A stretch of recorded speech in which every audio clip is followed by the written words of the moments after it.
বিশ্বে এক অভিনব দৃষ্টান্ত স্থাপন করল ইউরোপের ছোট্ট দেশ আলবেনিয়া। প্রথমবারের মতো কোনো দেশ তাদের সরকারে একজন কৃত্রিম বুদ্ধিমত্তা সম্পন্ন এআই মন্ত্রী নিয়োগ দিয়েছে।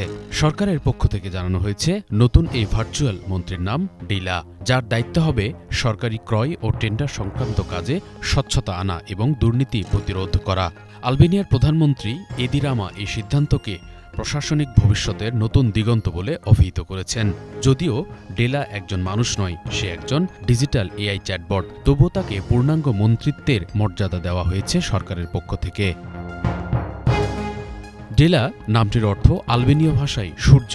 এটি মূলত তৈরি করা হয়েছিল আলবেনিয়া ডিজিটাল সার্ভিস প্ল্যাটফর্মের ভার্চুয়াল সহকারী হিসেবে, যা কাজ করছিল 2025 সালের জানুয়ারি থেকে। তবে চলতি মাসে তাকে সরকারিভাবে পাবলিক প্রকিউরমেন্টের মন্ত্রী হিসেবে ঘোষণা করা হয়। অর্থাৎ সরকারি টেন্ডার, ক্রয় ও চুক্তি বিষয়ক যে খাত সাধারণত নানা অনিয়ম ও দুর্নীতির কেন্দ্রবিন্দু হয়ে ওঠে, সেখানেই ডেলা কাজ করবে 24 ঘণ্টা স্বয়ংক্রিয়ভাবে নজরদারি চালিয়ে। প্রধানমন্ত্রী রামা বলেছেন, আমরা এমন এক মন্ত্রী পেয়েছি যিনি ক্লান্ত হন না, ঘুমান না এবং দুর্নীতিতে বিশ্বাস করেন না।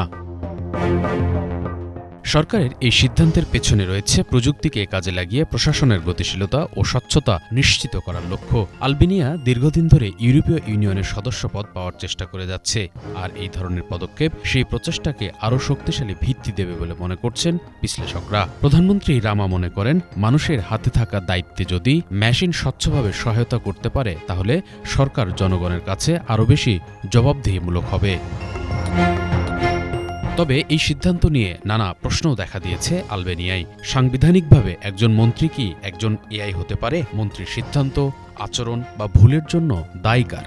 বিরোধীরা বলছেন এটি এক প্রকার রাজনীতির গলার কাঁটা মাত্র, কারণ ডিলা নিজের কোনো সিদ্ধান্ত নিতে পারে না। তার সব কার্যকলাপ নির্ধারিত হবে মানুষের দেওয়া নির্দেশনা বা অ্যালগোরিদম অনুযায়ী। তাছাড়া প্রযুক্তির অপব্যবহার, ডেটা লিক কিংবা পক্ষপাতদুষ্ট অ্যালগোরিদমের আশঙ্কাও উড়িয়ে দেওয়া যাচ্ছে না। বিশেষজ্ঞরা মনে করছেন এটি একটি সাহসী উদ্যোগ হলেও এআই নির্ভর প্রশাসনে এখনই অতিরিক্ত নির্ভরশীল হওয়া উচিত হবে না।